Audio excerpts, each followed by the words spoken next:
And joining me now with reaction to my opening statement and all of the developing news today and this week, Congressman Jim Jordan and Congressman Ron DeSantis. All right, gentlemen, good evening. Now, you guys have been front and center in this effort to find out what is going on in Congress. And here we are, almost a year into Mueller's investigation, and the only thing we're finding out about is that if there was a criminal conspiracy or a cabal of any sort, it is on the part of people with injustice in the FBI. And my viewers, guys, we've been watching you for months, and you are very aggressive.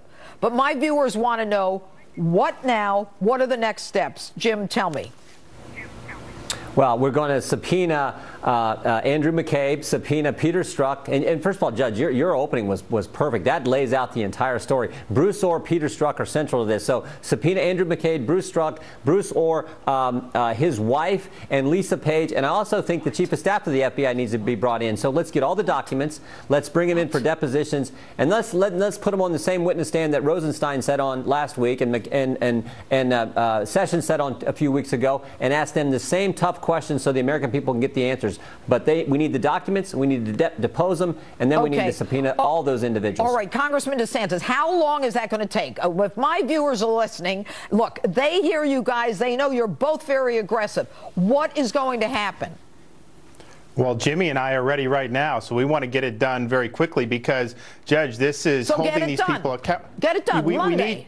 We should look. I'm there if we can do that. We need to get support from the chairman of the committees and the leadership. I think we actually are going to get that. But unfortunately, Jimmy and I can't just do depositions on our own. So we're working that, and I think we can do it. But here's the thing.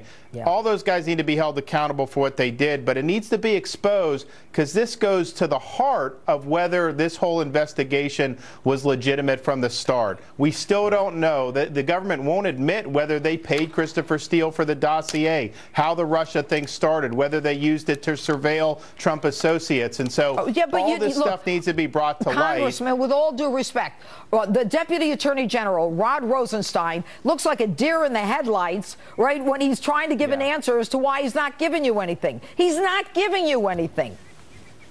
Well, we actually, Devin Nunes, to his credit, is going to pursue, and I'll be very supportive of this, as Jimmy will be, contempt of Congress on Rosenstein and on the FBI director if they don't produce the answers to those very simple questions. You send them a letter. You say show up. They don't show up. Then you subpoena them. All right? And then they come in. Do they take the fifth? What happens then? Well, I think we can vote on the contempt before we go for the rest at the end of the year, and we should do that. And I think that it would pass overwhelmingly. What do you think, Jim? Congressman, I think we bring him in. And Chairman, now you're fine.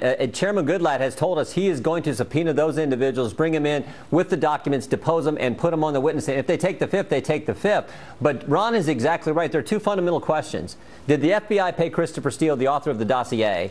And was the dossier the basis for getting warrants to spy on people associated with President Trump's campaign? If the answer is yes to either of those questions, then this is as terrible as it gets, as wrong as it gets. This should never happen in the United States of America. So that's why this is so fundamental. It is fundamental. I can't agree with you more, but these people are still getting a check from us. Not only should they not be working for us and getting a check, I mean, they should be, as far as I'm concerned, indicted. If Jim Comey and Loretta Lynch couldn't put together a grand jury on Hillary Clinton, then, you know, at least at this point, Jeff Sessions should start putting together a grand jury on this stuff. Let me ask you a question, Congressman DeSantis. On November 13th, Jeff Sessions, the Attorney General, says, I'm going to put people, some of the principals of my department, to decide whether we should look at Uranium One. Have you heard anything since November 19th? November 13th? Not from the Attorney General, we haven't. Now, I will tell you, Judge, we will have news on that. I have a lot of documents from this informant. We're going through them. He is going to testify. There's a lot of information there, but it's all being done with the Congress, working with the informant. The Justice Department has not helped at all. Okay, and the informant that you're talking about is the one from the Russia case where, you know, Holder and Loretta Lynch told him that he couldn't talk to anybody. That's right. Okay. Jim, Congressman Jordan, I'm going to go to what we're just hearing about today, and that is that that the Mueller has sought information and got information improperly from the transition team or transition documents in the GSA in the Russia probe. And apparently they're saying that it was unauthorized, that he didn't have the right to do it, he didn't follow protocol. What do you know about that, Congressman? Just what you're telling me, I have not looked at that in depth. But I will tell you this: and when you went through your whole series of what took place here, you talked about Bruce Orr meeting with the founder of Fusion GPS, Glenn Simpson, after the election. Right. And you think, why would they meet after the election? Maybe it was to get their story straight. Maybe it was to look at ways to cover up their track. But it also could be, how are we going to double down and go after now President-elect Trump? Thinking about what Chuck Schumer said. So if that, maybe it was both. Maybe they're looking, how can we cover up because our person didn't win the White House? Now what can we also do to go after the now President-elect Donald Trump? That is even scarier, too, if they decide. And think about when all the unmasking, when all the leaks took place, during the transition time. This is scary. And now this comes out about what Mueller was doing with the transition team. Again, this just underscores. Think about this is what amazes me. President Trump won in spite of the Republican establishment being against him, the Democrats being against him, the elite media against him, and the FBI and the Justice Department were against him, and still he prevailed. Still the American people said, we don't care about, we're making that guy our next president. We're putting him in the Oval Office. To me, that's the real story here. In spite of all that, he still won because the American people were so fed up with this kind of baloney. They wanted someone else in that place who could shake things up. And you know, the arrogance, the chutzpah of people in the FBI, Strzok, McCabe, Comey, Lisa Page, all of them saying, you know, we're going to change this, and the intelligence community going after him. But Peter now, Strzok, Judge Peter Strzok thinks he's James Bond of the FBI. I mean, he had so much. He ran the Clinton investigation, ran the Russian investigation, did all these. Remember, he interviewed Mike Flynn. Yes. He interviewed Mike Flynn after he'd done all this other stuff. Maybe after he put this dossier together.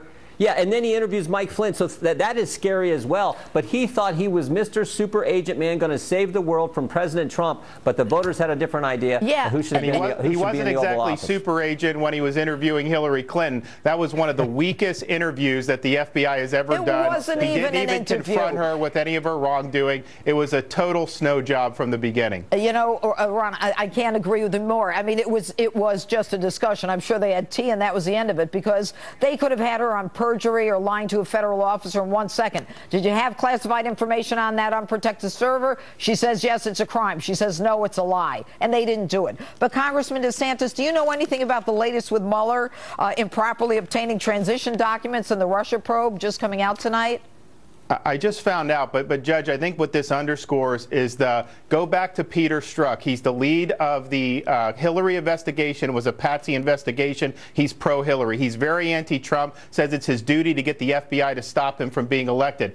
So the difference between the lack of zealousness with Hillary's investigation and then getting any document under the sun with Mueller, they never used the grand jury with Hillary. They didn't do subpoenas or search warrants. Now they're trying to get everything they can. So do we have equal application of the law or not, or do we give some people a pass and then scorch the earth with other people based on their political Congressman affiliation? Jim Jordan, Congressman Ron DeSantis, you're out front there. You're at the tip of the spear. Thank you so much for being here tonight, both of you. All right, so what do? My next guest wants to hit the pause button on the Mueller investigation until we get the facts of what's really going on. Tom Fitton, president of Judicial Watch, is next on Justice, and later, Street Justice. Don't miss this one.